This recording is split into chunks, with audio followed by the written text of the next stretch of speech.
The following podcast is a W2M Network original production. Visit W2Mnet.com for all of our other great podcasts, plus news, reviews, articles, and opinions from the worlds of wrestling, video games, football, and entertainment.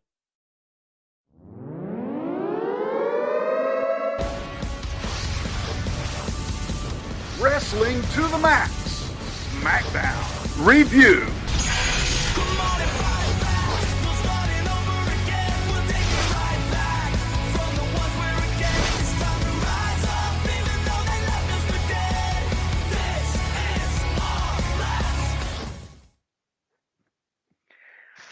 Holy crap, we're back!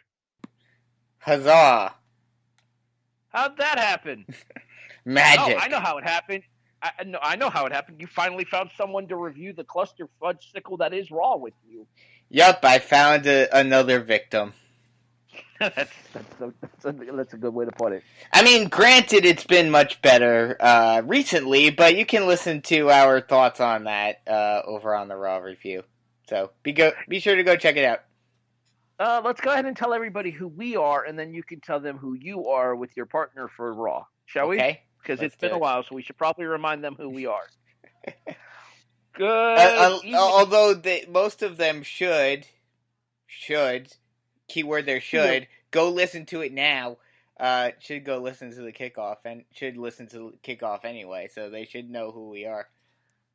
Well, for those of you who don't, who tend to stay more on the wrestling side of things rather than the football and sports side of things, I am your host. This is the W2M Smackdown review.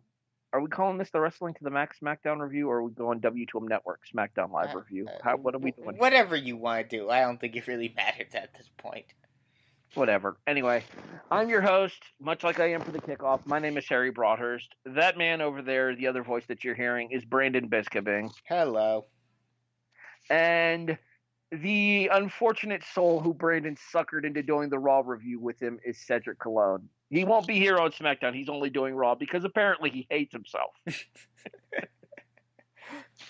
Just kidding, Cedric. Welcome to the team. Yeah, we had fun. We're going to have fun either praising or trashing, probably more often than not trashing Raw on a weekly basis. Well, we are on the build to WrestleMania. Well, no, that's exactly what we talked about last night or the other night, we're recording this on Wednesday. Behind the curtain. Yes, precisely. Well, hey, WWE does it now on a regular basis, which we talked about in depth on Monday night. We might as well do it too.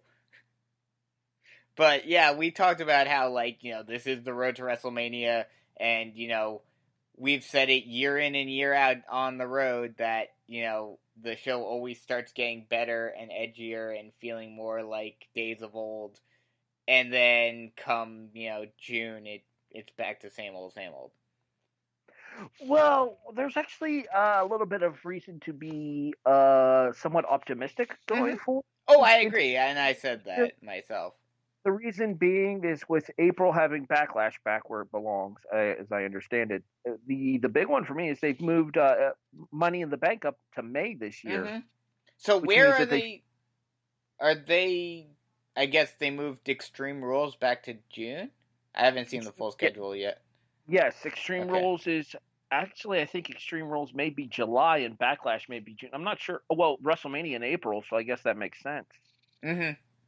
I don't know that maybe we have another Saudi Arabian show coming up at the end of April and they're just not discussing it on television yet. If I remember correctly, I did see it on a site. I did see the full schedule, and I think there is a Saudi show coming up sometime either in May or June. My guess would be beginning of May, probably similar to when they did the Greatest Royal Rumble last year. Probably. I wonder if this will be the Greatest Royal Rumble 2. Part 2, maybe. The only question is are they going to get Ultimate Warrior and Yokozuna for this one like they won it last time? No, now they'll get King Kong Bundy. Oh, too soon? Hey, too soon. Boo. Boo that man. Boo. I'm sorry, you set me up way too easily for that one. This year, they'll ask for Jim the Anvil Neidhart and King Kong Bundy. The views and opinions of Brandon Biskobing do not necessarily. That's not my shtick. That's Jason's. But he's not here, so I have to work it in somewhere. We're hitting the high spots here tonight. Fair enough. Come work with me. Real quick before we get started on the show itself, should we talk about the big elephant news in the room on the show, especially since we're not doing NXT or we will discuss the elephant at the end when we go to make our pay-per-view predictions. We'll do kind of a news wrap and pay-per-view predictions thing together. Fair enough. Because especially because stupid me forgot to do predictions on Monday, so you know sorry what this about means. that. We're gonna have to message Cedric and get his predictions in order to keep a running tally. True. We've been doing a running tally over on the reaction thus far this year. Tony and I are tied at 11-5. Andrew's 10-6. So not bad so far. I'm hitting 68% of the matches. I'm pretty happy with that. Shall we get this started? We shall. Before this show goes even further off the rails? We're not off the rails yet. We haven't actually begun the discussion of SmackDown yet. Give us time. We'll get there. It's all relative, sir. Fair enough. And I don't want you, and I don't need you. See, now we're going off the rails because now I'm singing Manson's "Beautiful People," and that's just going to get us sued for copyright. Therefore, But it's oh wow, I'm drawing a blank. Who had that as his theme in ECW? Axl Ryan. Yeah, there we go. the Bad Breed. They used Beautiful People. And then Balls Mahoney used Big Balls. He did. And then they came out to I think it was like a mesh-up of the two together when they were a team as the chair swinging. Okay, now. But remember, you cannot say Balls Mahoney. You must refrain. I'm not allowed to. This is true. I'm not allowed to say Balls Mahoney. I forgot about that.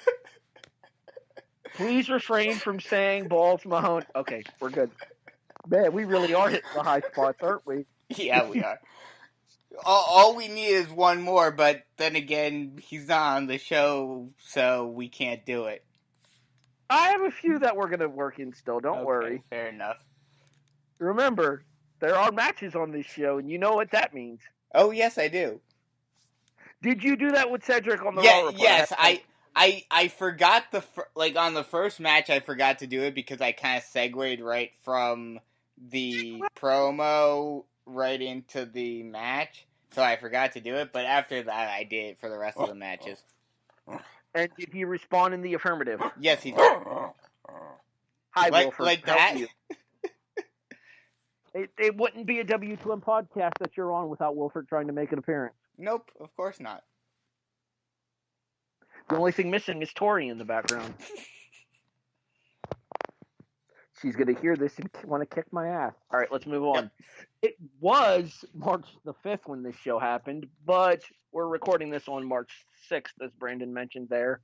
Prior commitments last night didn't allow for this to be recorded live right after the show. Plus, I'm a little bit behind on 205 Live, which we may eventually get back to. It depends. If we do so, we'll probably just end up tagging it on as a quickie review at the end of SmackDown rather than having it as its own separate show just to save us all the time and hassle. Fair enough, and plus 205, I hate to say it, but put as much effort into 205 as the WWE does. Yeah, and I mean, granted, I've said this for like the past year and a half, but it seems like 205 is like on its last legs. I don't understand why they don't combine it with NXT. Or at least do it basically like what they were doing last month. Or not last month, a couple of months ago when Mixed Match Challenge was on, and have it on Wednesday and just record it at Full Sail. I mean, you see more of an NXT 205 crossover as it is anyway. Gulak was just on NXT TV a couple of weeks ago facing Matt Riddle in one hell of a match.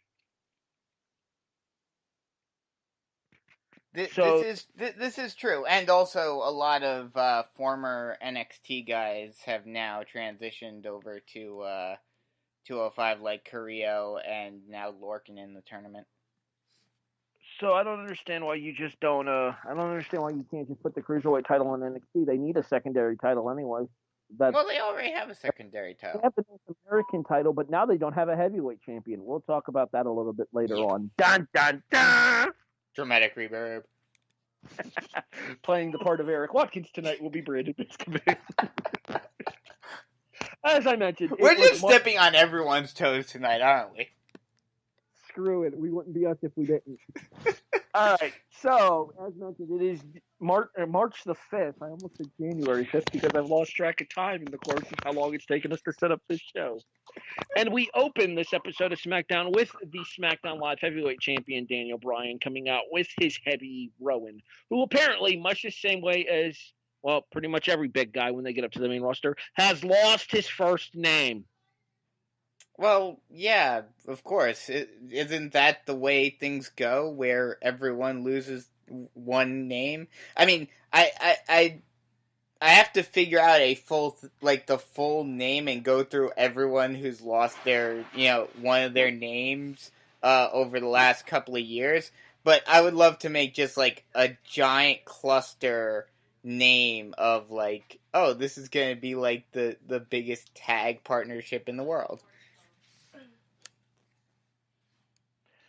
So, Bryan and Rowan come out to discuss the fact that Kofi Kingston has been pulled from the championship match at the Fastlane pay-per-view and replaced by Kevin Owens.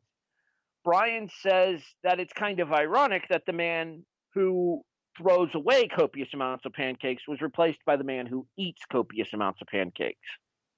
Really, Daniel? You're better than that. That was a Vince line. Of course it was. Anyway, Bryan says that Owens is, much like the fans, undeserving of a title shot because he's a nobody.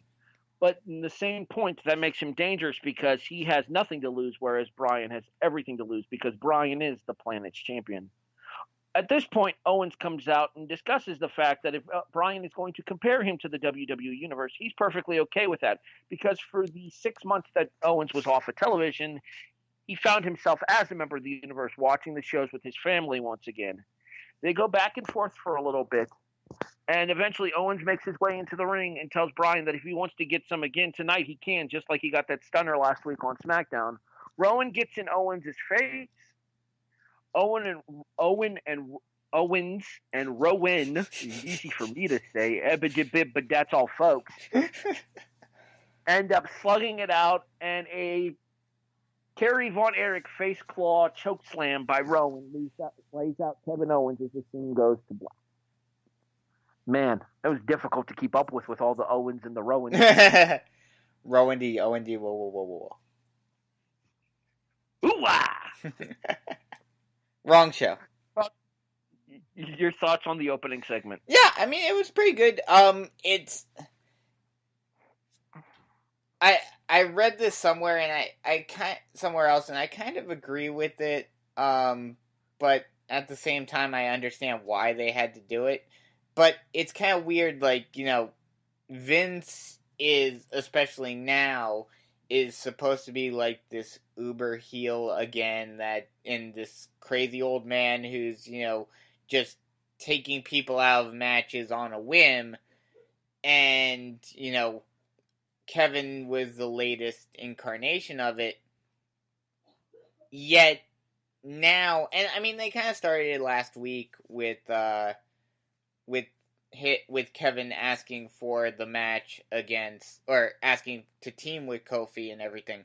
But now they're very squarely and very deliberately having Kevin say, hey, I'm a face here, I'm a family man, all of that. So it's kind of weird that, they made him Vince's chosen one, yet now they're trying to backtrack and make sure that he stays a face, which everyone was anticipating him being when the vignettes were starting. I don't know. I don't like Kevin Owens as a face, though. I never have. I'm fine with it. He comes off as a much more natural heel. I'll agree with that, but, I think as long as you do it well and you keep up with it and everything, I think it'll be cool. I'd be cool with it. We come back from the commercial break and we discuss what's going to happen with what has been happening with the SmackDown Tag Team titles. The Usos have an in-ring promo, and I'm not sure which one it was because I can never tell those two apart. But the one that was clowning on Miz was pretty funny. And you could actually see, like, even though they're kind of technically supposed to be heels here with the Usos, you can see members of the WWE Universe enjoying the entertainment value that the Usos are bringing as well. That's a weird thing, though, about this this whole feud between these two teams. And this may just be because of my bias towards multiple people in this feud. But, like... This is a feud that there doesn't really seem to be any clear-cut heel or face. They definitely tend to go more shades of gray with this year, and I think it's they're kind of letting us decide who we want to cheer for, because there's a redemption story for Miz with his father. Mm-hmm. Shane gets the pop from the fans regardless because of the crazy stuff that he does. Mm-hmm. But the Usos have a very considerable swelling of fan support over their entertainment value and the fact that they've been with the company now for close to a decade. And also because their newer gimmick is very entertaining and a lot of people like it. It connects more too, especially with a more urban audience. Yeah, because I mean, I used to not really care about the Usos, and I wasn't much of a fan of theirs back when they were doing their whole war chant and everything on the entrance ramp coming down and doing the war paint and all of that.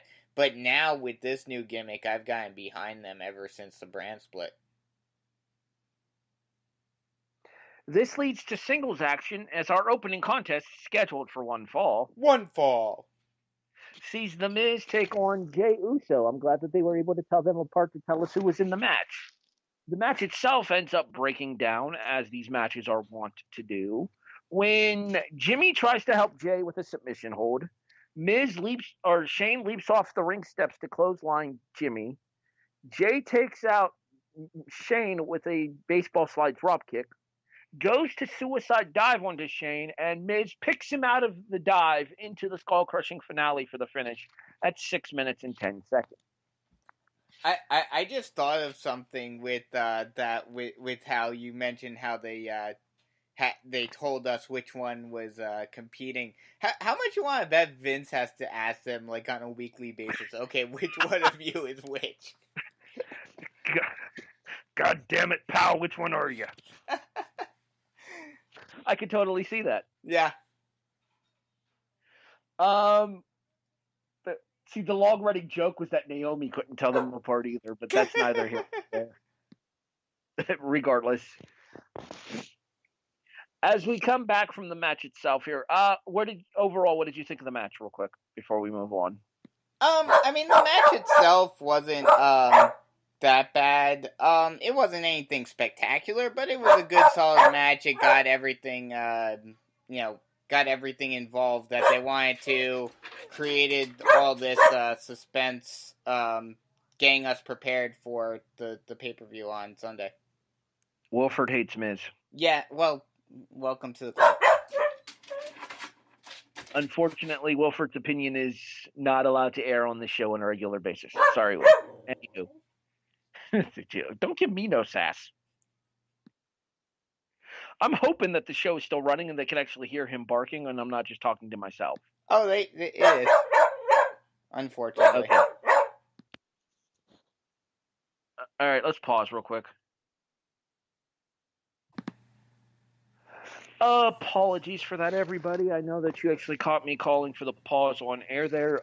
Due to issues with Wilford, who does like to make his presence known on these things on occasion, we decided that it was best to take a quick halt to the show, let him settle down, and then we can pick back up where we left off. Mm-hmm. The United States Open Challenge follows. I guess technically I'm skipping a Charlotte promo, but if you've seen one Charlotte promo, you've seen them all. Pretty much. She invites Becky to show up later tonight on SmackDown. Obviously, Becky's going to in order to set up the match on Sunday. It's apparently both of these women are allowed on both shows now because that's what happens. Brand split? What brand split? I don't know what brand split you speak of. Anyway. Tori keeps on telling me, and I keep on trying to refuse her being right, but I'm probably pretty sure she probably is right, that this brand split will last much shorter than the first one did, and we're going to see them recombine sooner rather than later. The only thing that's keeping me holding out hope that it won't is that, Fox, because they're spending all this money for SmackDown, you would think that they'd want a unique show. Well, my guess, too, is that with Raw and SmackDown going to separate entities now, going to separate networks, I think there'll be a lot less interaction between the two shows. You might get like a SmackDown Rebound and a Raw Rewind on the respective shows there, but I would think that they would want talent to be exclusive to one show or the other. Yeah, you would think, but we'll see what happens. Then again, and Fox gives WWE $1 billion, they can pretty much ask for whatever they want to. Exactly. All right, so the U.S. title open challenge is back as Truth wants to be like his hero, John Cena. Who apparently he says he watched as a kid, even though Truth has been wrestling longer than Cena has.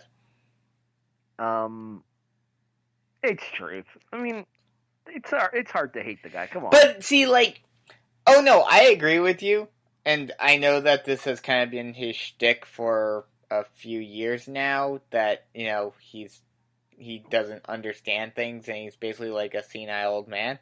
But at least you could have had Carmella be like basically bring back his old gimmick of from 2015 or 2016, and Carmella being like, Truth, you started wrestling in '99.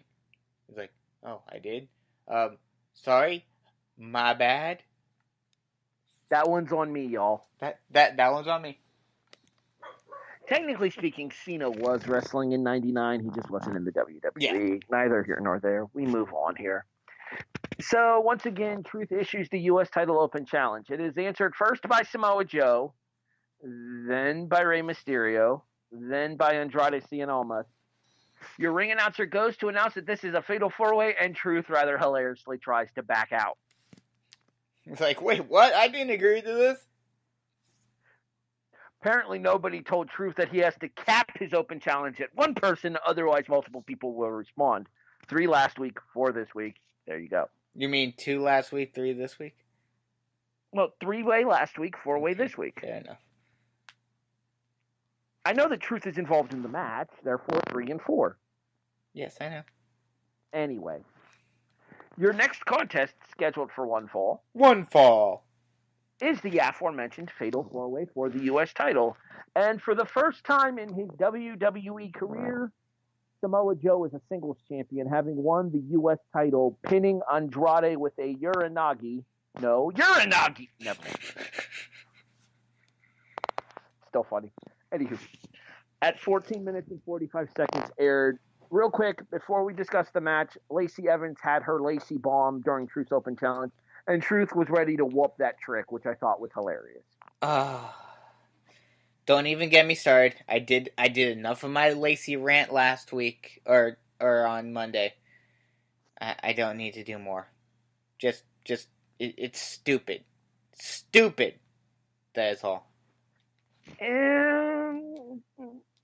I'm going to reserve judgment until we see what she does on the main roster as far as actual in-ring content. But the only match she's actually had on television on the main roster was a loss to Natalya on Main Event, which tells you how important it was because it was on Main Event. Mm-hmm. Which no one ever watches. I never even remember that it's even a thing. It's just on the network. And Hulu. Oh, is it on Hulu? Okay, fair enough. On Hulu. But what? Back to Samoa Joe winning the U.S. title here. What do you think? Do you like it? Do you dislike it? Oh, I like it. I definitely like it. I just I wonder where this leaves Truth though. Screwed. What? Screwed. Yeah, probably. Because a lot of people were thinking, myself included, that, this whole, John Cena is my hero, all of that shtick could have led to something at Mania with him. It's funny that you mentioned that, because I actually think that this U.S. title thing does lead to John Cena at WrestleMania with it, but not with discuss that Truth. in a few seconds. Yeah. Yes, not with Truth. Truth ends up in the armbar. What? Armbar. A-R-M-B lowercase A-R. Andre Roussimoff Memorial Battle Royal. Okay, fair enough. They do announce a little bit later on in the show that it'll be Rey and Andrade once again on the pre-show for Fastlane. Look, I'm not saying that you need to give these guys a storyline, but one wouldn't hurt. That being said, that match is going to be fun on Sunday. Their matches have been nothing but fun against each other. I look forward to watching them. I'll agree with that. It'd be nice if they actually had a reason to face, like, let's say winner gets Samoa Joe for the U.S. title. You could put Rey over and do Samoa Joe and Rey for the U.S. belt, which would be fantastic. And I do believe a first-time ever match. I don't think it's happened on SmackDown yet. At least I don't recall it happening. You know what's weird, though? And I kind of wish we would have seen this. Although I guess they wouldn't want to make Truth look all that smart, because that's kind of his whole gimmick, is that he's kind of ditzy. But he's one of the few smart wrestlers when it comes to, especially if he never did actually have a singles match against Andrade, but he's one of the few smart ones. Having Carmella to counteract Zelina? Yep. How did I know you were going there? I feel like we've had this conversation every week on SmackDown. Becky arrives backstage. Her confrontation with Charlotte is apparently on for later in the show. I'm as shocked as you are. Samoa Joe cuts a promo about being the new United States champion. Man, between the Owens and the Rowans and the Joes and the promos, I am having a day over here. I am clearly out of practice during SmackDown because these tongue twisters are whooping my ass. Anyway, Joe cuts a promo about winning the U.S. title, and notably to me is the one person that he calls out during the course of his promo. Mm-hmm. He specifically mentions John Cena by name and says that Cena stands for hustle, loyalty, and respect, while the only thing you get with Samoa Joe is disrespect. Mm-hmm. Yeah, it's probably going this way. The one way you could expand this and include what they've been doing with Truth over the last couple of weeks, which this is one way that it would actually be, like, I'd be okay with it and kind of make it more interesting, is basically Cena, pulling strings and saying, hey, because he was respecting the title, he was respecting me, all of that Truth gets added and it's a triple threat. Man, we're just all forgetting everybody paydays on this show, aren't we? Yep. Well, that's what Mania is, though. You should know this by now. Our next contest, scheduled for one fall, is tag team action, as for some reason, Aleister Black and Ricochet are still a thing as a tag team, despite the fact that they have literally nothing in common. Well, at least they're keeping it. At least they're keeping continuity, because, they're part of the Dusty Classic and everything. And they did kind of explain the reason why they started to get together. Granted, it was, after they got together on the main roster to begin with. So it didn't fully make sense, but at least they kind of attempted to rationalize it on NXT. Confession, I am a week and a half behind on NXT, so I have not seen the episode where they're announced as a team for the Dusty Classic. Thanks. Spoiler. Sorry about that. It's okay. We'll talk more about the Dusty here in a little bit later, with all the obvious unfortunate news that I think we have to touch on. But let's go ahead and talk to the. Let's go ahead and get back to this match here, as it is Aleister Black and Ricochet taking on The Bar, Sheamus and Cesaro, and how the mighty have fallen. Oh wait, no, they're out of the WWE now. Mikey Nichols is back in New Japan. Yep. Different mighty. How the Bar has fallen. Ricochet pinning Cesaro with the 630 after Black Mass by Alistair, getting the tag and then diving out onto Sheamus. I mean, the matches have been good. I'm not going to say that they haven't been good, but at the same time, I kind of wonder where this leaves the bar, Cesaro and Sheamus, because there's really not a whole lot for them to do here. You would think with the aftermath that happens, the Hardys, Nakamura, and Rusev getting involved, that kind of sets the scene for where the SmackDown Tag Team titles are going to go from here. But with the SmackDown Tag Team titles being held by by the Usos right now, and them being involved with Miz and Shane, you think maybe set up a 4-way for the tag belts at Mania for SmackDown over here? You get the Bar, the Usos, the Hardys, and Nakamura and Rusev? Yeah, I could see that. That's probably where they're going to be going with this, because I have a feeling we'll get a triple threat. Well, although, aren't we getting that triple threat tag match at Fastlane already? What? For the Raw Tag Team titles, Revive, Rude and Gable, and Alistair and Ricochet. Yeah. Because apparently the NXT guys are special enough that they still get to appear on both shows. They don't have to make a decision like the earlier crew did. They can just float. It's cool. Yeah, it's great to be an NXT guy for now. Your thoughts of the post-match with the Hardys and Alistair and Ricochet standing tall while Nakamura, Rusev, and the Bar get chased out of the ring? I mean, I'm okay with it. I wonder if it obviously won't lead to anything on Fastlane or at Fastlane, but I wonder if it'll set up something like maybe next week, like a 8-man tag match or something like that. We'll see where they go with this. It's like you said, it's kind of weird and it's kind of interesting, but also, confusing what they're doing with the current NXT guys. Albeit only, it was just those 4 that were called up on that last grouping, correct? Yeah, Alistair. So the only 2 that are left now are Alistair and Ricochet. My guess is Johnny goes back to NXT to carry that brand for a while because they need the star value losing their champion. Oh, definitely. David later. Yeah, we'll talk about that more later. But, yeah, I mean, with it, I don't know what exactly they're going to do with Alistair and Ricochet right now, because they're kind of just floating around. I'm hoping that they get solidified post-Mania at least.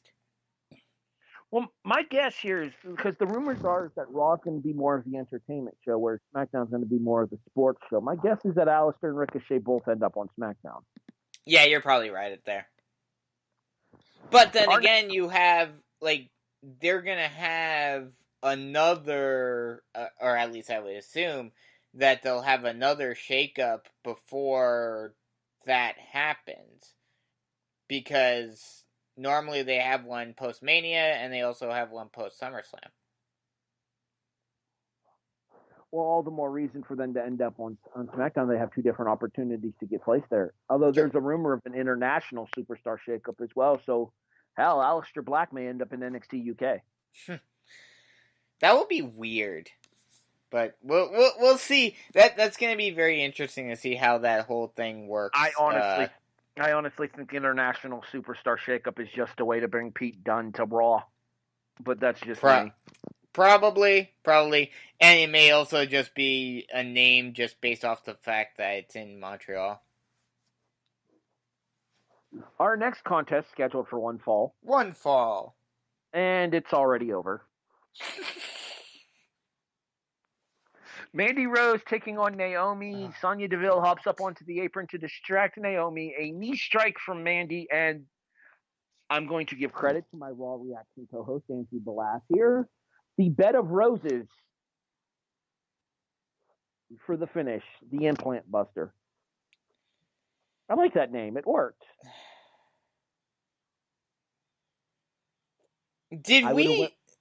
What? I would have went with Rose Garden, but whatever. Take your pick, because she never promised you a Rose Garden. Never mind. That's a song. That's a song reference like 4 people are going to get. Yeah, really. Go ahead. Correct me if I'm wrong, but we never really got a real finish to that feud, did we? To Mandy and Naomi? Yeah. I think it's adorable that you think they care about Naomi. Well, I agree, but you know what this reminds me of? And I hate to have to bring this up. And granted, it may not be quite as bad as this feud, and not as grand of a screw-up, but this really reminds me of Triple H and Booker T.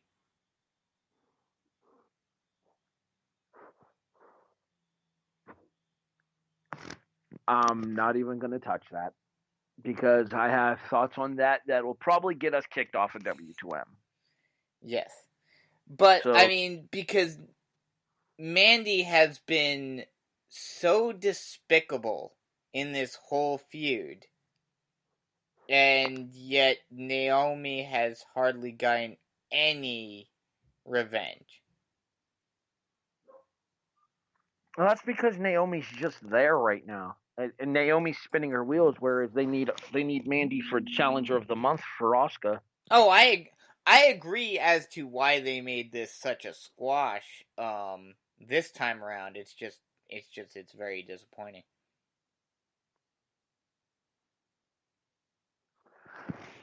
Post match, Asuka arrives and beats the crap out of Mandy and Sonya. Oh, crap. What? Oh, crap. Are you thinking what I'm thinking? Because I'm thinking they can't be that stupid. Oh, but they can. And think about it. This is Vince McMahon we're talking about.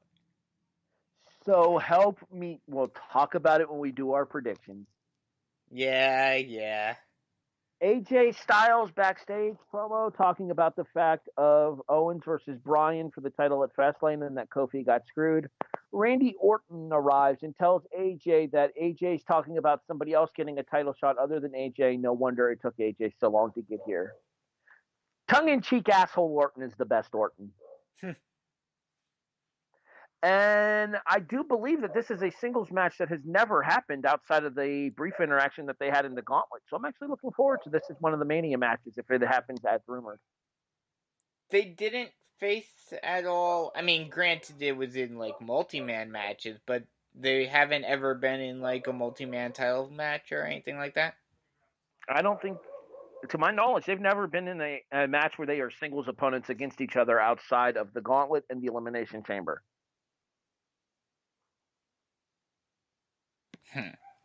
If I'm not mistaken, Orton pinned Styles in the Elimination Chamber as well when he caught him trying to springboard in with the Phenomenal Forearm with an RKO.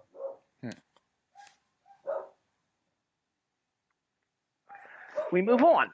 They officially announced that Rey versus Andrade is on the Fastlane Kickoff show. Our next contest scheduled for one fall. One fall. It's over already, too. I'm sensing a recurring theme for this episode. Squashy, squashy, squash, squash. Well, this one wasn't really a squash, but, you know. This one, they go to the DQ finish here when the match is Kevin Owens versus Eric Rowan. Yes. Rowan. It goes to a disqualification finish as Bryan and Rowan get involved with a double team beatdown. The save is made for Owens by Kofi. No, he's in India. The save is made by the returning Mustafa Ali. Yeah. I like Mustafa. I do. I don't mind Mustafa. He's definitely grown on me. It's going to be interesting to see what they do with him here, because it's like, and here's an interesting question for you. Do you think if he hadn't gotten injured, and all of the rumors are saying that if he wasn't injured, that all the things that have been happening with Kofi, with like the Gauntlet match and all of that, would have been going to Mustafa? If that were the case, do you think there would have been this much of a groundwell of support for Mustafa to where he basically got forced into the Mania, match with Bryan. We had this conversation on the reaction a couple of weeks ago, and I'll give you the same answer that I had on the reaction. No, I don't. And the reason being is that Kofi has been around so long that he has built up a rapport with the WWE Universe that they respect what Kofi has done and the sacrifices that Kofi has made, whereas I don't believe that Mustafa has that groundswell, that constant elevation of his status with the universe there. The fans are oohed and awed by what Mustafa can do. His finishing move may be the prettiest in the WWE now that Neville no longer works there. Mm-hmm. His 0-4 is one of the most impressive finishes in all of professional wrestling. Mm-hmm. That being said, I think the fans are more behind Kofi than they would be behind Mustafa because of everything that Kofi has sacrificed to finally get to the opportunity where he has the potential to have a main event spot with a World Heavyweight Championship on the line. I'll agree with that. I definitely agree with that. That, Kofi has scratched and clawed his way to this point for 11 years? Yeah, 11 years now. So he definitely has that support. Whereas with Mustafa, with him getting pushed as hard as he was, pretty much right off the bat, the fans wouldn't have been as determined to force him into the match because they would have felt like, okay, he's getting this push already. He'll get there at some point. Like, I feel bad for Mustafa because he was kind of put in a no-win situation here with his return with the whole Kofi thing. And the reason I say that is because now if they try to reinsert Mustafa into the title picture, they're going to turn against Mustafa on the basis that he's attempting to take the spot that fans feel should now belong to Kofi. I'll agree with that, and I don't think they'll do that. I think they'll have him probably hang around the mid-card, maybe do something with Joe. Because think about it, Joe and Mustafa had a big feud going into Elimination Chamber as well, and that had to be dropped as well. So, you could potentially now do something with Mustafa and Joe, either, going towards Mania or post-Mania, if the plan is Joe versus Cena. I would argue that if the Cena thing doesn't work out because of the schedule, that Joe and Mustafa for the U.S. title is a perfectly competent match for either to open the WrestleMania card or to be one of the main events on the kickoff show. Yeah, I agree with that. All right. Our main event segment scheduled for one conversation. Nope. Fine. Worth a shot. Becky and Charlotte discuss everything that's going on. Charlotte comes out first. She calls Becky down to the ring, mocking her the entire time and saying that she knows how to get Becky to show up. Becky. All right, you know what? Here's the thing with Charlotte. I have yelled and ranted and raved and bitched and moaned and complained about the fact that everything Charlotte does comes off very robotic, very forced, very unnatural. This segment didn't feel that way to me. This felt like the most natural that Charlotte's been on the microphone in the WWE in a long time. Well, we've talked about it before, and it definitely seems this way. And I hate to say it, but it seems like there are more that adhere to this, and I don't know if it's because of WWE's writing. I think it is. I think it's in part of I think it's a combination of a number of different factors. It's WWE's writing in the PG era. It's that it's just simply more fun to be bad, or what. But it seems like there are, like, the vast majority. There are very few exceptions, and even the guys that we thought were exceptions back prior to when they turned heel became, even more of the rule. That it seems like guys have, all pro wrestlers seem to have more fun as a heel and seem more natural as heels than they do as faces, especially in the WWE. Well, I would argue that it's easier to be a heel because you're able to kind of lead where the matches are going and help allow more of a natural instinct to take over. Whereas a lot of WWE faces tend to be very pandering. Well, yeah, exactly. very goody two shoes. Well, you can be a more natural character as a heel than you can as a babyface. Well, that's what I was saying, especially in today's PG era. That the faces have to be very white meat and all of that. That you get that where it seems much more forced. The one big example, and this is going over to Raw, and I talked about this on the Raw review. The one big example, albeit he was doing a very good job as a face for the very short time that he was one, but Elias is so much better, trashing a city and calling out their sports teams than he is trying to pander to them. Becky eventually does make her way down to the ring. It ends up in a kerfluffle, just because I like using the word kerfluffle. Try to say it; it's fun. Kerfluffle.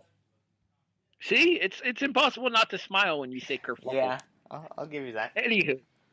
Anywho, Charlotte has the advantage early going after the knee. Becky's able to fight out with a couple of shots from her crutch after she took it back from Charlotte. Once again, reminiscent of the Ronda Rousey situation where Ronda took the crutch and then handed it back to Becky because what the was that all about? But anyway, Becky gets the crutch back and breaks the attempt at the figure eight, and instead puts Charlotte into the disarm her as WWE officials pull Becky off, and we fade to black on SmackDown. Your thoughts on the segment in general? First off, I just have to say, wrong wrestler. What do you mean? Fade to black. Grown. But yeah. Okay, how about this? We fade to Temptation Island. Is that better, Brandon? No. Okay, then let me say fade to black and be done with it. But yeah, I mean, the segment was good. It was definitely getting us prepared for what I honestly hope, although I have a feeling it won't be. I hope this will be the main event at Fastlane, but we'll see where they go there.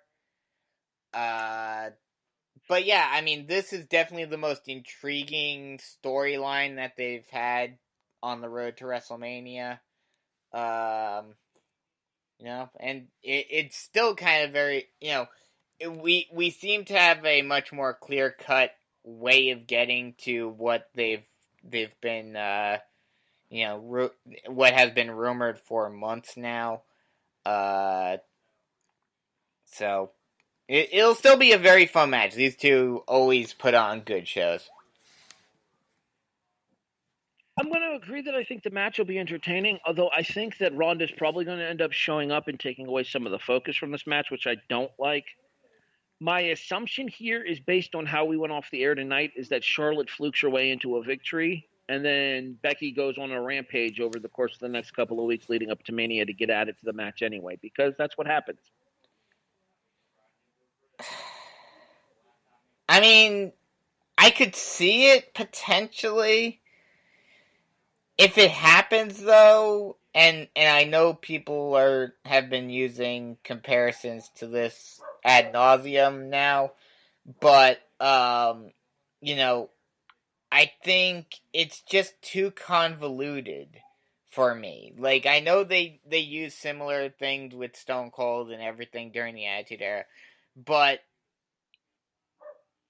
the way it's been handled, it just feels like they don't know what they're doing. It's like one week Stephanie's saying, I can't do anything for you, and then the next she basically says, oh yeah, I could unsuspend Becky and put her in a match.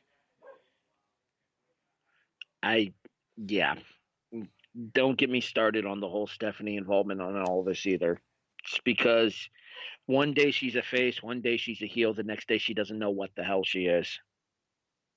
Yeah, I mean when it first started with the whole Vince thing and him taking Becky out of the match and putting Charlotte in, I was thinking, okay, this is the perfect opportunity especially with all the NXT call-ups and everything, especially with everything that's going on, especially with all the rumors and everything, now granted this was kind of kiboshed with the whole Batista stuff, but this is the perfect opportunity to hand over the reins and do it in a both, literal and symbolic way at Mania. Either Vince himself or have him choose someone to be his Surrogate? muscle, his surrogate, um, against Triple H for control of the company. Well, I would argue that it wasn't known that Triple H was going to be able to work Mania because True. of the fact that he had that surgery a couple of months ago, right after Crown Jewel. Very true. Very true. Yes, I said Crown Jewel. All hate mail goes to s.garmer@gmail.com. I think that's the last of the high spots we had to hit. All right. Yeah. Scale of 1 to 10 for this episode of SmackDown, Brandon. Where do you fall? I'll give it a 7.5. Most of it was fun. It was nice seeing Joe win a title on the main roster finally. And that match was very good and very enjoyable. Like we talked about, there were a lot of very quick finishes. The whole Daniel Bryan, KO brawl and all of that was a lot of fun to watch. For the most part, very good show. I get why they did it, but the whole Mandy Naomi thing was kind of cringeworthy. But besides that, solid show. Yeah, top to bottom, SmackDown's a very easy watch on a weekly basis. Like, I understand there are people that have a hard time sitting through Raw, and frankly, I review it on a weekly basis, and I still have a hard time sitting through it most weeks. These last 2 weeks have been a lot of fun. They've been very easy to enjoy. SmackDown, I don't ever feel that kind of way about SmackDown, though. And the reason I say that is because with SmackDown, you get excuse me. With SmackDown, you get the in-ring content, and you get traditionally very rational storytelling told from a top-to-bottom basis here. Mm-hmm. Mandy Rose has the title shot against Asuka. She's going to be made to look strong tonight on SmackDown here. Sonya Deville is going to be in Mandy's corner there. Sonya's used as a distraction key for Mandy to be able to look as good as she did against Naomi. Kevin Owens is back, despite the fact that he doesn't want to come back the way that he did, but he's still back and has the title opportunity. So Bryan's going to throw every obstacle in Owens' path to get to him at Fastlane. Mustafa Ali wants revenge on Eric Rowan and Daniel Bryan for what happened going into Elimination Chamber, so he's back tonight in order to help Kevin Owens in his fight. Everything makes logistical sense on SmackDown. I'm at slightly lower than you are. I'm at a 7, but top to bottom, it's still a very entertaining and a very easy 2 hours to get through. Interesting question, and I don't know if you're going to talk about him during your predictions or anything like that. If you are, then just say, move on. But do you think Sami Zayn, where do you think Sami Zayn is in all this? Armbar. Armbar. Returns at the armbar, and I wouldn't be surprised if he wins it in order to set him up for a push upon his return. So you don't think he has any alliance with KO or anything like that? Well, you heard Owens basically mention that he has no friends at the start of the show. Well, see, I think they're kind of playing off of that. Yeah, I forgot to mention that because we didn't directly reference that line. But as soon as Daniel said, like, you don't have any friends, like, I was so hoping that KO would smirk and he's like, you could think that, but you'd be wrong. And then just point to the Titantron and Sammy's music hits. I had a similar thought while watching, and then upon thinking about it, I think that they went a better route here by saving Sammy's return for a more meaningful moment. That's true. But I would have still liked it because it would have been perfect timing for one, and for two, it would have created a big pop. If Sammy is to return at Fastlane, which I don't think he does, I do think that he will generate a massive pop if he comes out to save Owens from a 2-on-1 attack. Mm-hmm. if the ref goes down, and then Rowan joins Bryan in an attack, and then I wouldn't be surprised to see Harper get involved as well. Or if anything, I mean, you could do two returns and a big surprise, like not really surprise, but a just gratifying pop of either during the match while the ref is down or post match after Bryan wins. They do the 2-on-1 beatdown. Sammy's music hits, and he comes in for the save. Then Rowan or Harper comes back, joins Bryan, and then have Kofi come in, for the save. That was about what I was about to suggest here. Is you could have Sammy and Harper get involved. I mean, I'm not saying that this is going to happen, but for those that have listened to the SmackDown review here with any kind of regularity, we like to fantasy book a little bit on. Oh, of course. I would have it that Bryan retains on Sunday, obviously, and we'll do our predictions a little bit later on. Bryan retains. Rowan and Bryan lay in a post-match assault on Kevin. Mm-hmm. The save is made. First, the save is attempted to be made by Mustafa, but Rowan takes out Mustafa. Okay. Sami Zayn is then able to help Kevin Owens turn the tide until Luke Harper, or just Harper now apparently, comes in to make it 3-on-2. You have Generico, well, Sammy and Kevin now, I guess, because, Steen and Generico, but whatever. And the former Bludgeons brawl to the back, leaving Bryan gloating in the ring with his title. New Day's music hits. Kofi comes out and comes down to whoop Bryan's ass. Yeah, I could see that. Whether or not that happens is discretionary. That is how I personally would go about it. If I had anything resembling the book for the company, I don't. Take it with a grain of salt. And you could also then, that would set up a match between, I mean, even if you wanted to just have it be a feud within the Andre, you could. But you could also expand upon it and make it an actual tag match feud between the former Bludgeon Brothers and best friends. I would argue as far as that you could put that match on the undercard at WrestleMania. Exactly. Give them some kind of stipulation and let them go to town. Exactly. Mm-hmm. One word review for SmackDown, Brandon.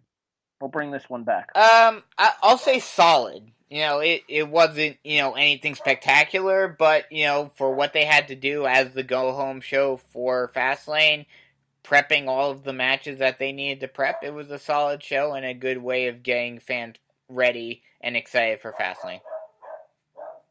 I'm going to go with kerfluffle. No, seriously. I'm going to go with well-paced, hyphenated. Okay. SmackDown's able to make everything make sense in the 2-hour time block that they have, much more so than having that bloated extra hour that Raw does. I think that if Raw were able to only have to deal with the 2 hours that SmackDown does, I think Raw would be a much more cohesive show because they're struggling to fill in the time on Raw a lot of the times, whereas SmackDown is able to keep its format sharp, get from point A to point B to point C to point D to Fate to Temptation Island. You did that to yourself. Yes, I know. And that will officially wrap us up for SmackDown. And now that we're officially done discussing SmackDown, I believe it is time to move forward towards our predictions for Fastlane this Sunday. But you mentioned that there was a couple of news stories that you wanted to get to before we got to Fastlane. So I'll go ahead and let you take the lead for these here, Brandon. Yeah, I mean, the big one is that Tommaso Ciampa apparently has to have neck surgery for his injured neck. And that means that he's going to be out for a while. So all of the plans for DIY and that match between Gargano and Ciampa at TakeOver New York are all completely destroyed now. Very unfortunate for them, and it's going to be very interesting to see how they move forward with this on both the main roster and NXT in regards to this.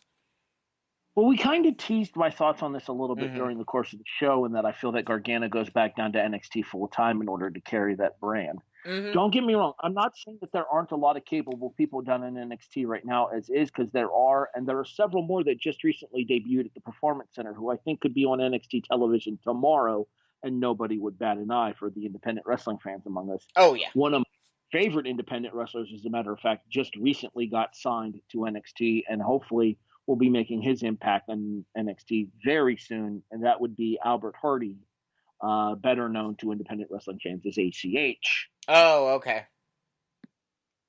So I look forward to seeing him. With regards to Ciampa, yeah, it's a really tough, pardon the pun here, it's a really tough break for Tommy Sports Entertainment. Yeah. Oh, yeah. Especially because it seemed like, DIY were going to get a push on the main roster as well. It would have been weird, though, if they would have kept them together on the main roster while they were feuding in NXT. Yes, I know, like, continuity between the brands doesn't really matter to the head honcho over there, but, yeah, it's just disappointing because also, as we've seen before, and, while Ciampa does kind of have he's got the chops to make a big name for himself in or on the main roster. I feel like because of his size and everything, he still would have been facing an uphill battle. And getting injured like this doesn't exactly help because once you get that injury-prone tag put on you, then it doesn't help you at all. I think a lot of it's going to depend on who's running the company when he comes back from his injury. Will Vince still be running the day-to-day operations, or will Vince be too focused on running the XFL? True. If Triple H is in charge of the day-to-day WWE operations, I think Tommaso Ciampa will be just fine because Triple H knows what Ciampa's capable of. Ciampa's been arguably carrying NXT for the better part of the last calendar year. True. I'll agree with that. That said, if Vince McMahon is the one still in charge of the main roster, I feel like when Ciampa returns, it might be best for him to stay in NXT until that is no longer the case because of the fact that Ciampa's an undersized guy and who will now have a reputation, probably in Vince's eyes, of being somebody who this guy just came off of a knee surgery and now he's out again because of a neck injury issue. Exactly. We can't invest the time. We can't invest the television time into him that we can't get back if he has to go under the knife again. Even though, no, never mind. Not gonna say it. Go ahead. Even though I'm sure they'll invest plenty of time in someone who may have to go away for a long time again, especially considering what I've been reading. Wait, what? Apparently, if you have a cancer come back and you get it back in remission, that remissional period is shortened. We'll see what happens with Roman. I wish him nothing but the best. Oh, so do I, but I've been saying ever since, last week when he came back, I don't want them to automatically push him to the moon right off the bat because you have this opportunity to even have his most ardent detractors get behind him if you do it correctly. Well, I think that's kind of the reason that they had the segment that they had on Raw with him and Seth on Monday night. True. I'm personally okay with Roman staying around the mid-card for a while until it's determined whether or not he's going to have any kind of long-term viability in this comeback. That's exactly what I was thinking, is have him, stay in the mid-card and, let him build himself back up. My issue with my issue here is going to be how they handle Roman Reigns, the character. I wish nothing but the best for Joseph Anoa'i, the person. Mm-hmm. Or Joseph Fatu, I'm not sure which it's part Anoa'i. of that branch. Okay. I wasn't sure which part of that branch he actually fell on, but I wish nothing but the best for him as a person, but as a character, he needs to be kept away from the main event for a while to allow fans to reconnect to him on a more personal level than just on he's back in the main events again. Exactly. Gee golly willikers. Exactly. And you know that as soon, if they push him to the moon too quickly, those fans that have, become endeared to him because of this will turn on him like that. All right, let's go ahead. Is there any other news that you wanted to touch on, or just the? I think, it was just the Ciampa stuff. And then the Roman Reigns thing as well. All right, so that takes us to our predictions for this Sunday. It is WWE Fastlane from Cleveland, Ohio. Cleveland. Interesting. Yeah, I'll talk about that a little bit more when we get to a certain prediction. Well, it had more to do with the fact that I live about an hour away and might actually be going to okay. Okay, fair enough. I'll keep you guys up. I'll keep you up to date, let you know about Sunday night if I need to be replaced or if I'm going to be good to go. But for now, to be determined. We'll leave it at that. Okay, fair enough. All right, let's do some predictions, shall we? Let's do it. Do you want to start with Raw or SmackDown first? Let's do SmackDown since we're doing a SmackDown review, and then we'll go to Raw since I forgot it. Stupid me. All right, then we start with the SmackDown Tag Team title matches. That's the first one listed on my run. Hey, this actually works because it's a perfect segue to what I was about to talk about before. So we can jump right into my reasoning for saying Cleveland. Interesting. The Usos defend against Miz and Shane. Do you know why I say Cleveland interesting? Well, I think we may be on different lines of thinking here, but I'm listening. Miz is from Cleveland, and we all know how hometown things go with, especially with title matches. Not well. Not well at all. So between that and every rumor saying that, Miz and Shane are going to face off against each other at Mania, yeah, Usos, the big Usos win here. All right, well then let me ask you this. Okay. Who turns on who? I think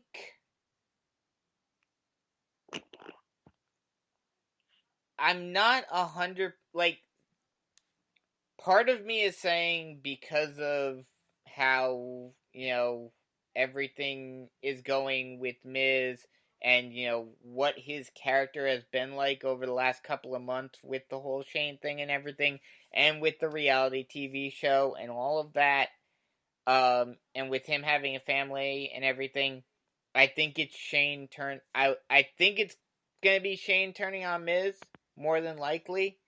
But at the same time, I wonder how much of 2012 is still looming in WWE's head about a potential Miz face turn.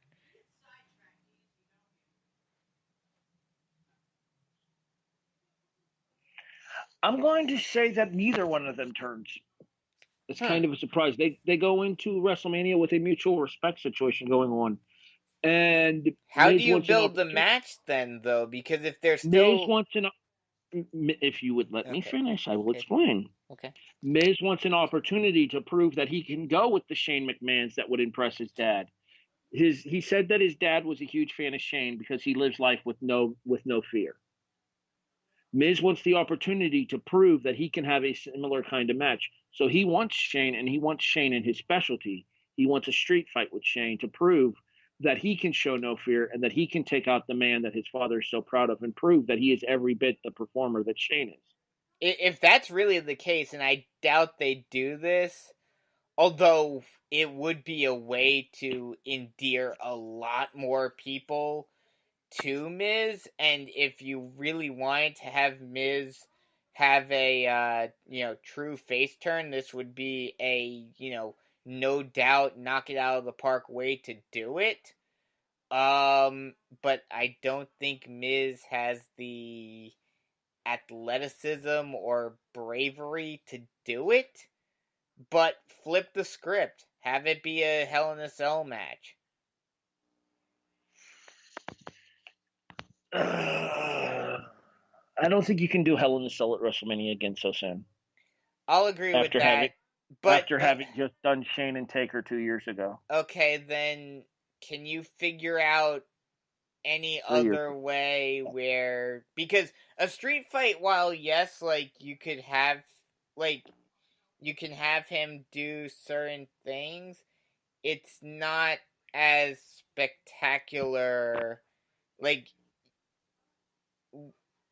the reason why Shane is so remembered and the whole impetus for this feud is because of some of the high spot stunts that Shane has pulled over the years. Where could you do that, outside of Hell in a Cell? I think the street fight allows for it because they can brawl all around the WrestleMania stadium. That's true. You could potentially set up the stage in a way where Miz would have something to jump off of. And if you want to go full Vince Russo, George Mizanin can turn on Mike and join up with Shane. Oh, God. Never go full Russo. So we're both picking the Usos to retain here, then. Yes. All right, let's move on. The SmackDown Live Women's title is on the line as Asuka defends against Mandy Rose. Okay, so I know we kind of talked about this during the course of doing SmackDown of hopefully this doesn't mean what I think it means. Yeah. You know what I would do for this match here, Brandon? And this is honest to God how this would go.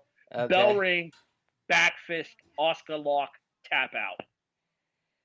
That's how it should go? But, oh, God.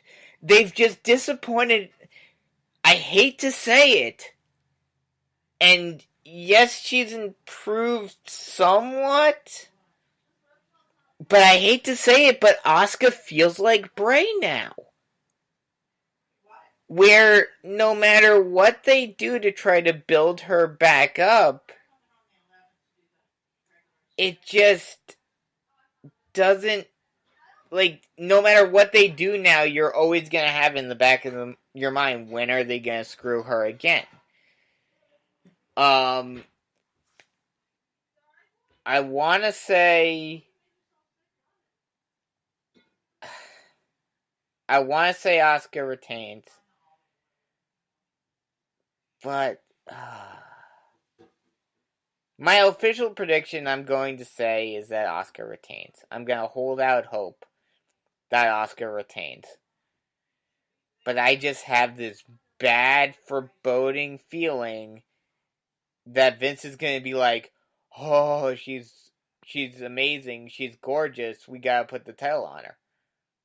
Well, the only potential reason I could see to put the belt on Mandy here would be to have Naomi take it off of her at WrestleMania to blow that off once and for all. If that's the way they're doing it, then I'd be okay with it. But I doubt they do. The problem is, though, I don't think that ends up happening. I think Asuka ends up getting put into some kind of a C title match. I do think Asuka retains, but I think Asuka's an afterthought going into WrestleMania. Well, she definitely is. I mean, the whole SmackDown Women's title is an afterthought at this point because all of the focus is on the Raw one. Because none of the women on SmackDown actually want the SmackDown Women's title. The two most important women on SmackDown want the Raw Women's title. Yep, precisely. All right. Speaking of the two most important women on SmackDown, they meet in a singles match as Becky Lynch takes on Charlotte Flair, because it's fair to Flair. That's all, folks. You mean Charlotte Flair, like Triple H kept on saying? Or Ashley Flair?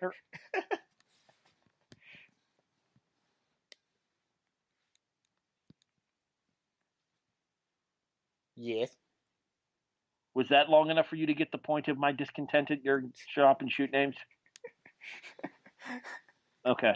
Just making sure. Come on. WWE doing it ad nauseum at this point, so. Triple H doing it is different than you just mentioning Ashley Flair out of nowhere. Like, really? Why?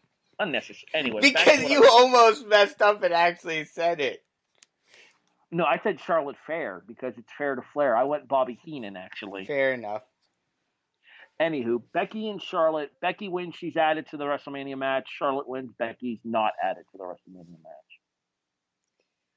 ignoring the stupid fact that this match shouldn't be happening anyways, because now that Becky's reinstated, she was the Royal Rumble winner. Let's not even go there. They seem to do this every year now. I'm saying no contest. Rousey's involved in causing. But what's the reasoning behind it other than, like, unless you're just going where, like, she's just gone, like, completely crazy? Try that again? What's the reasoning behind her actually doing that other than she's just gone completely crazy? Because that was the whole point.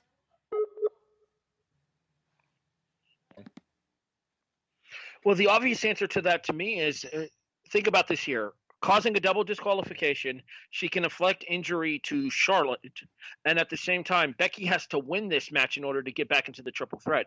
If there's no winner, Becky's screwed, theoretically. But wasn't the whole point of her dropping the title and everything? I know this whole feud has been convoluted as all hell, but it has. But wasn't the whole point of Ronda dropping the belt a couple of weeks ago that was because she wanted Becky? In theory, yes, but in theory, she also didn't want Charlotte when she wanted Becky. Now that she has to deal with one or the other, I don't think she would rather deal with both. That's true. Because she knows that she's going to have a target on her back because she went after both of them at TLC, as I mentioned earlier. That's true. I'm officially saying that I think Becky wins. Just because, I think this has gotten convoluted enough as is. You don't have to make it any more convoluted. Just let all three of them feud going into Mania properly now. You only have a few weeks until Mania. All right, that takes us back to the SmackDown Live heavyweight title match as Daniel Bryan, the champion that actually shows up, faces Kevin Owens. I think we kind of talked about this earlier. I don't think we really need to expand upon this here. There's no way Owens is winning this title. Yeah, no. Bryan retains. So, buy or sell that Kofi and Bryan interacted Fastlane in order to set up WrestleMania. Unless there's the beatdown that we talked about and then the multiple run-ins, I don't think so. Because I'm honestly not sure how they fully set this up. I'm saying that they have a backstage segment where they interact with each other, and then the match gets made on SmackDown, going on the SmackDown after Fastlane. Okay. I just have a feeling that because they're trying to do this as is, like, to an extent, just to further throw it down and just to further make it obvious that they're trying to do this, I feel like Vince is just going to try to put roadblock after roadblock after roadblock throughout the month of or throughout the rest of March, and maybe even up to the pay-per-view itself. Do you remember what happened with Bryan when he had to beat Triple H to get into the triple threat? Exactly. That's exactly what I'm thinking. I wouldn't be surprised to see Vince say, okay, well, if you beat such and such, then you can maybe have... Okay, but if then you have to beat such and such. Exactly. Maybe Kofi has to run like a gauntlet or something in order to get the opportunity. I could see that happening, but we'll have to wait and see what happens out of it. Yeah. All right, shall we move over to Raw? There's only 3 matches on the Raw. Oh wait, no, there is another SmackDown match. I forgot. What's that? The kickoff. Oh yes. Which is ironic that I forgot the kickoff. Andrade and Rey Mysterio. Rey wins, sets up a future match with Samoa Joe for the U.S. title. Yeah, you're probably right. I mean, I'd like to see them do more with Andrade, but Rey's a bigger name right now, and more fans are behind him. Plus, you have a heel U.S. champion. True. Okay, technically Joe's heel-ish, I guess, kind of. To most of us, he's not, but theoretically he is. Let's move over to Raw. Okay. The Boston Hug Connection, Bayley and Sasha Banks, defends the WWE Women's Tag Team titles against Nia Jackson to... I think we both know where this is going. I'm sorry, I fell asleep mentioning to me. Okay, I believe my point has been made. Yes. Yeah, Bailey and Yeah. Sasha retain. Rumors are the Iconics for the belts at Mania. Well, the I'm not sure rumor about I that. saw was that it was going to be a fatal 4-way with one team from each brand. So what? Raw, SmackDown, and NXT each send a challenger? Yes. Who would be NXT? I would assume gotta be the Pirates. Sky Pirates, or unless you wanted to, although you don't have I don't think Marina Shafir and what's her Jessamine name? Teak would be ready. Jessamine Duke are ready, yeah. Okay. Then if it's not them, then it has to be the Sky Pirates. I would argue it would have to be the Sky Pirates. I mean, you have Aaliyah and what's her name that just recently aligned on Vanessa Bourne. Yeah, but they're not. They've hardly had any TV time and aren't really well known at all, even by NXT standards. I mean, I like Vanessa Bourne. I think there's potential there, but yeah, no, there's not enough there for me to justify giving them a match at Mania. Exactly. Yeah, I would argue that the 4-way sounds like the best way to go for that. There, you could do Bailey and Sasha versus maybe the Riot Squad. Mm-hmm. Is the Iconics, and then put in the Sky Pirates there, and you have two heels, two face teams. Yep. And honestly, I don't think fans would be that upset if Bailey and Sasha were to drop the belts to Kyrie and Io. No, not at all. The only issue I see potentially with that is Io having the NXT Women's title match at TakeOver New York. Well, but I mean, in theory, you could potentially have champs after Mania, because aren't Ricochet and Aleister I think they're gonna go pretty far in the Dusty. Well, we'll see what happens with the Dusty once it starts airing tonight at 8 o'clock on the WWE. Why am I shilling the WWE Network? Been a long day. All right, let's get through the rest of these predictions. Okay. Shield versus Corbin, McIntyre, and Lashley. I think we all know where this is going. I don't think we do. Really? You think the evil League of Evil bald-headed guys win? Well, 2 bald-headed and 1 not? The rumor that I'm hearing for Mania is Ambrose and Reigns, and if that happens, then Ambrose turns on the Shield. Huh. The rumor that I saw yesterday, which is what I was saying that they should do, because they've already kind of teased it when he first returned, they should do Reigns versus Corbin. See, I have no interest in Reigns versus Corbin. Now, Reigns versus McIntyre, I have an interest in. But see, that would be a way to kind of show the fans that, hey, we're not, making him go crazy. Put Roman in a lower card match at Mania in order to give him a way to ease back in. Okay, I can see where you're coming from there. And I do think that McIntyre deserves to be up a little bit higher on the Mania card, given all the effort that he's put in here. But I'm going to officially pick that the Shield wins, but I would not be surprised to see Ambrose turn. Yeah, I think the Shield wins. I don't know what's going on with Ambrose. That's the only thing about that. Like, I think, Ambrose, if he is in fact leaving, you could have him put over someone that, needs the rub, like a McIntyre. Yeah, but they've already done that match on Raw, like 3 of the last 4 weeks. It's kind of lost its effectiveness going towards Mania. That's true. The last match to discuss is the Raw Tag Team titles. It is a triple threat where the Revival defend against Aleister Black and Ricochet and Chad Gable and Bobby Roode. This is honestly the hardest to predict because... Holy, thrown together tag teams, Batman. Jeez.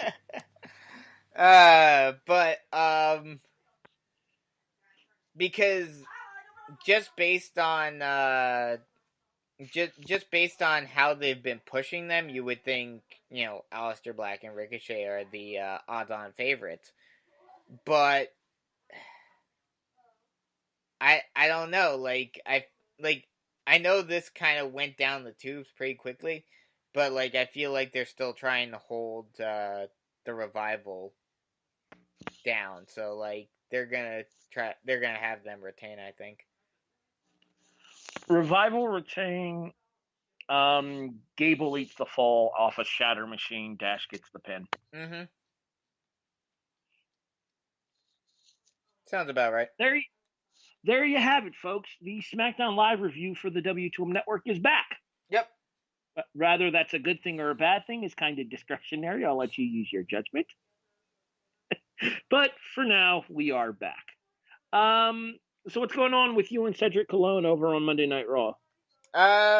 We talked about Raw this past week, and we'll be back next week. So, stay tuned. Lots of fun things.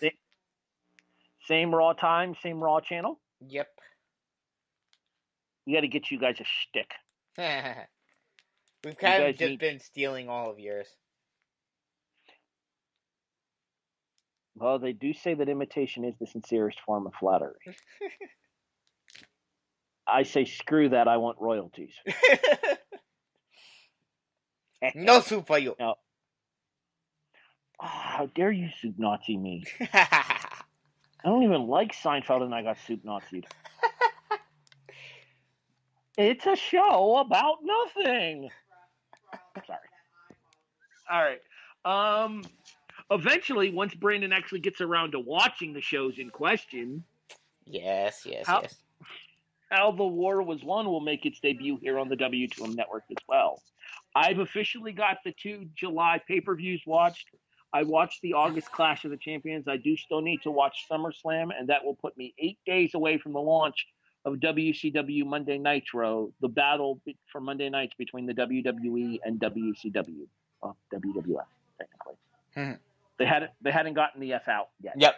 Although nowadays they're probably glad that they have the F out now that the World Wildlife Fund has been tied back to terrorists. Yeah, that's a little rough. Yeah. That's like Wilford's bark. Shout out to Wilford for making a special guest appearance tonight because, well, who doesn't love when Wilford appears? I know Tori does. So of course.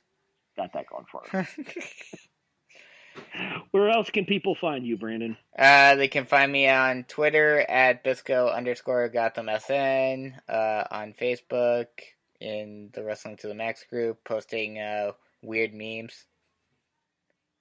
Have you been enjoying my my funny memes?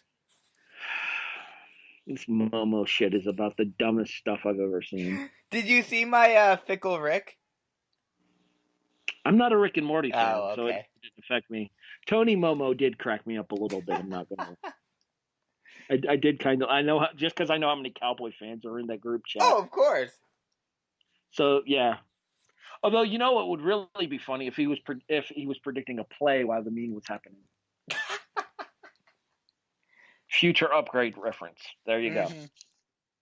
All right. I'm on Twitter, kind of, sort of, at HEB the Eagle. I'll be honest, I barely use it. You're more likely to find me on Facebook, Yes Wrestling Group, now the Chairshot Group. My reviews for Progress are actually up on thechairshot.com. Chapter 3 just dropped. They are written reviews here, so you get to see kind of my writing style. And I take a stream of consciousness look as we go through This Is Progress, and that's Chapter 3, 50 Shades of Pain. Is up right now on thechairshot.com. In addition, we do the kickoff here on the W2M Network, but that is currently in postseason hiatus. However, we will be back for a special March Madness edition in 2 weeks. Yeah, we'll have to talk about when we're gonna do that because obviously that Selection Sunday is also on St. Paddy's Day. Yeah, we'll have to figure out the official launches and stuff because if I'm not mistaken, the very first day of the tournament, I want to say, is the 21st of the actual tournament game, or the 20th of the actual tournament games, rather than the play-in 4 that really don't matter in the long run most of the time. But the opening Thursday is the 21st, so it would have to be sometime between the 17th and the 21st. Probably do it like the 20th. Since, unless we do it right after SmackDown or something. We'll have to talk to Eric and Jason and get them on board for a time that works for everybody and make it work. Yep.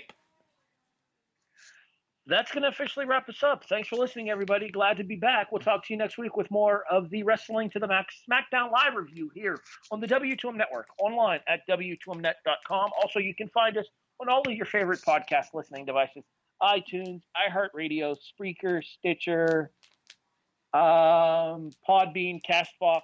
Hey, Brandon, guess what? Spotify is here. Yeah, but the Glacier joke doesn't really carry over to SmackDown, so we got to figure out something to follow Yeah. that. Yeah. For the sake of the kickoff, Glacier's a dick. Thanks for listening, everybody. We'll talk to you guys next week here on the SmackDown Live review for the W2M Network.